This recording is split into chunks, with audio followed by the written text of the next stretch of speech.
टप बना।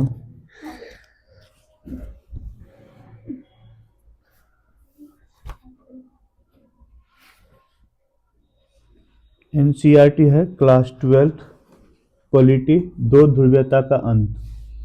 शीत युद्ध के सबसे सरगर्म दौर में बर्लिन दीवार खड़ी की गई थी और यह दीवार शीत युद्ध का सबसे बड़ा प्रतीक थी।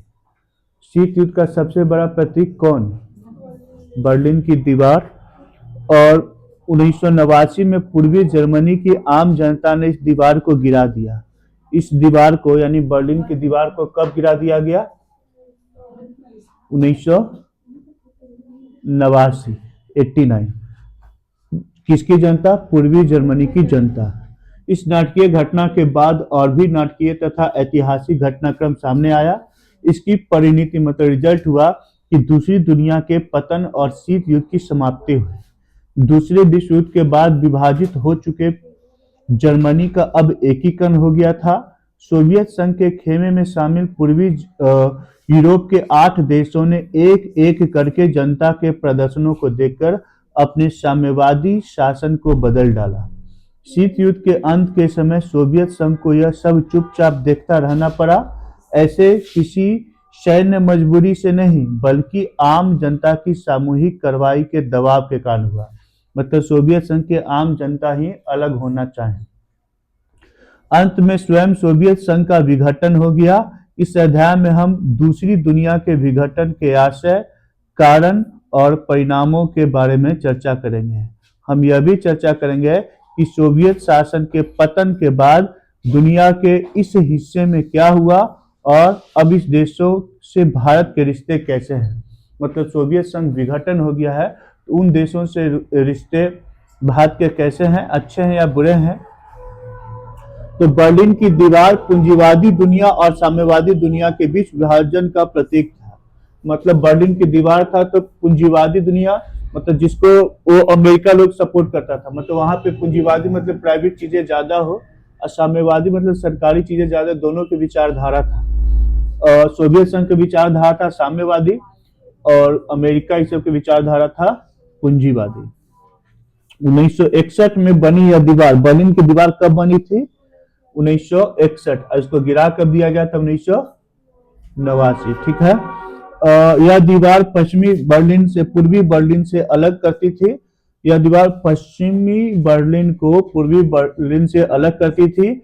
150 किलोमीटर से भी ज्यादा लंबी यह दीवार, 150 से भी ज्यादा लंबी यह दीवार थी। 28 वर्षों तक खड़ी रही और आखिरकार जनता ने इसे 9 नवंबर 1989 को तोड़ दिया।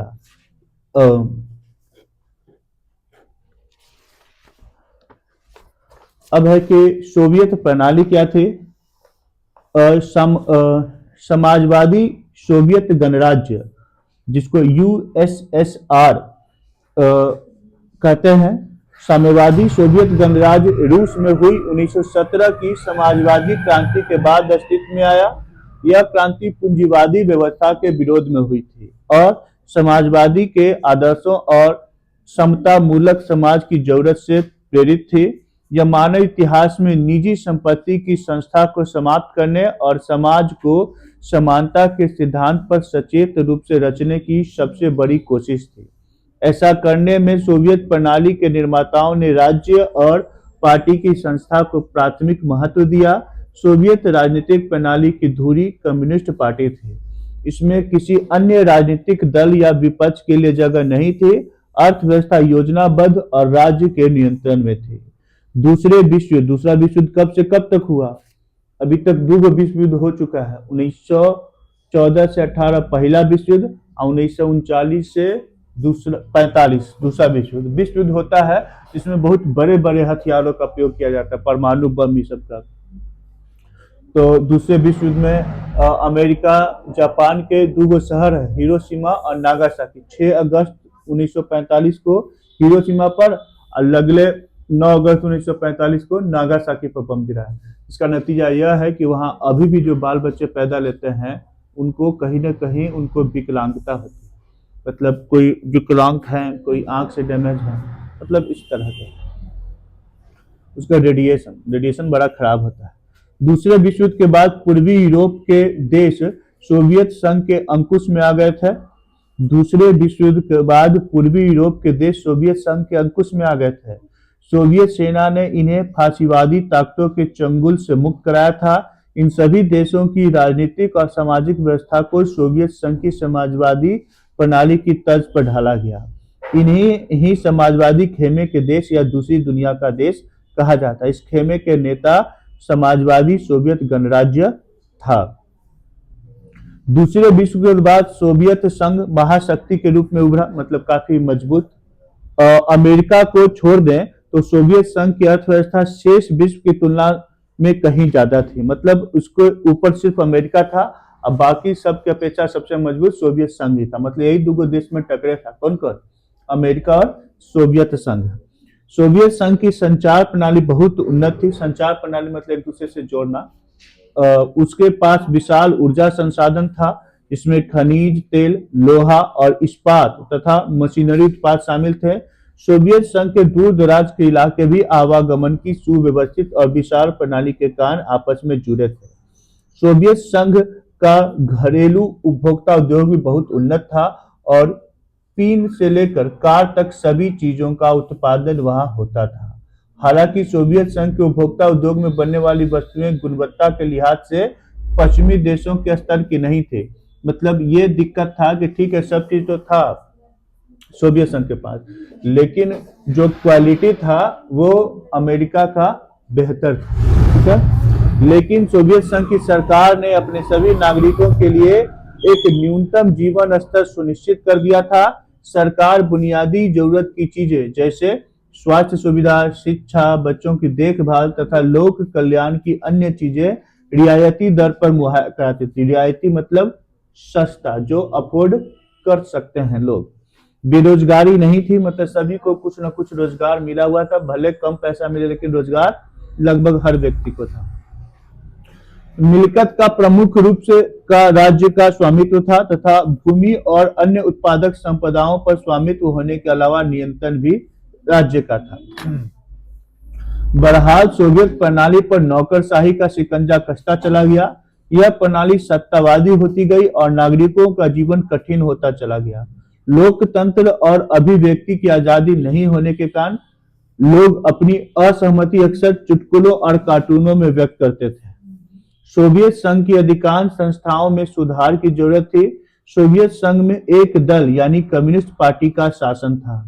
सोवियत संघ में एक ही दल का ज्यादा वर्चस्व था, उसका नाम था कम्युनिस्ट पार्टी, और इस दल का सभी संस्थाओं पर गहरा अंकुश था, मतलब अपने को कंट्रोल में कर लेता सभी संस्था को। यह दल जनता के प्रति जवाबदेह नहीं था, मतलब सही या गलत करे हमको जनता से लेना देना नहीं है। मतलब जवाबदेह मतलब अगर हम कोई गलत करें तो जनता को बताएं कि हम ये क्यों गलत किया, मिस्टेक उससे माफी मांगे, लेकिन इसको कोई रिस्पॉन्सिबिलिटी नहीं। जनता ने अपनी संस्कृति और बाकी मामलों की साज संभाल अपने आप करने के लिए 15 गणराज्यों को आपस में मिलाकर सोवियत संघ बनाया था। यानी सोवियत संघ के वो गणराज्य मिलकर बना था 15 गो, लेकिन पार्टी ने जनता की शिक्षा को पहचानने से इनकार कर दिया। हालांकि सोवियत संघ के नक्शे में रूस संघ के 15 गणराज्य में से एक था, लेकिन वास्तव में रूस का हर मामले में प्रभुत्व था। मतलब रूस मिला के तो 15 को था, लेकिन वर्चस्व सबसे ज्यादा रूस का ही था। अन्य क्षेत्रों की जनता अक्सर उपेक्षित और दमित महसूस करती थी। मतलब रूस के लोग ज्यादा वैल्यू था उनको और अन्य देश के लोगों को वैल्यू कम था। हथियारों की होड़ में सोवियत संघ ने समय समय पर अमेरिका की बराबरी की कोशिश की, लेकिन उसे इसकी भारी कीमत चुकानी पड़ी। सोवियत संघ प्रौद्योगिकी और बुनियादी ढांचे जैसे परिवहन ऊर्जा के मामले में पश्चिमी देशों से पीछे था। परिवहन में पश्चिमी देशों से पीछे था। लेकिन सबसे बड़ी बात तो यह थी कि सोवियत संघ अपने नागरिकों को राजनीतिक और आर्थिक आकांक्षाओं को पूरी नहीं कर सका। सोवियत संघ ने 1979 में अफगानिस्तान में हस्तक्षेप किया। इससे सोवियत संघ की व्यवस्था और भी कमजोर हुई। कब हस्तक्षेप किया अफगानिस्तान में? 1979 में। हालांकि सोवियत संघ के लोगों का पारिश्रमिक लगातार बढ़ा, लेकिन उत्पादकता और प्रौद्योगिकी के मामले में वह पश्चिमी देशों से बहुत पीछे छूट गया। इस तरह इससे हर तरह की उपभोक्ता वस्तु की कमी हो गई। खाद्यान्न का आयात साल दर साल बढ़ता गया। आयात मतलब कहीं बाहरी देशों से हम लोग मंगाते हैं, उसको हम लोग बोलते हैं आयात। 1970 के दशक के अंतिम वर्षों में यह व्यवस्था लड़खड़ा रही थी और अंततः ठहर सी गई। अब है कि गोर्बाचेव और सोवियत संघ का विघटन।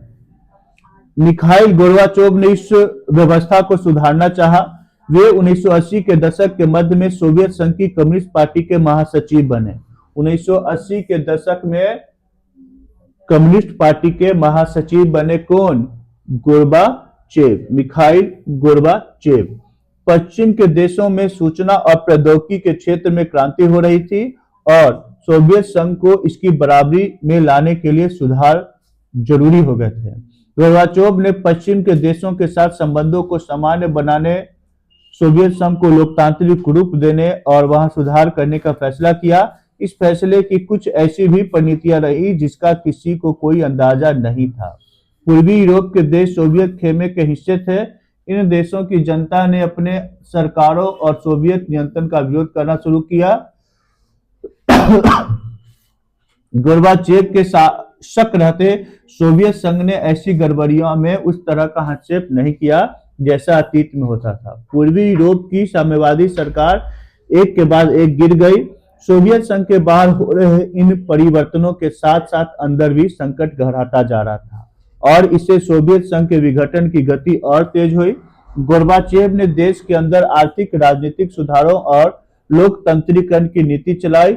इन सुधार और नीतियों का कम्युनिस्ट पार्टी के नेताओं द्वारा विरोध किया गया।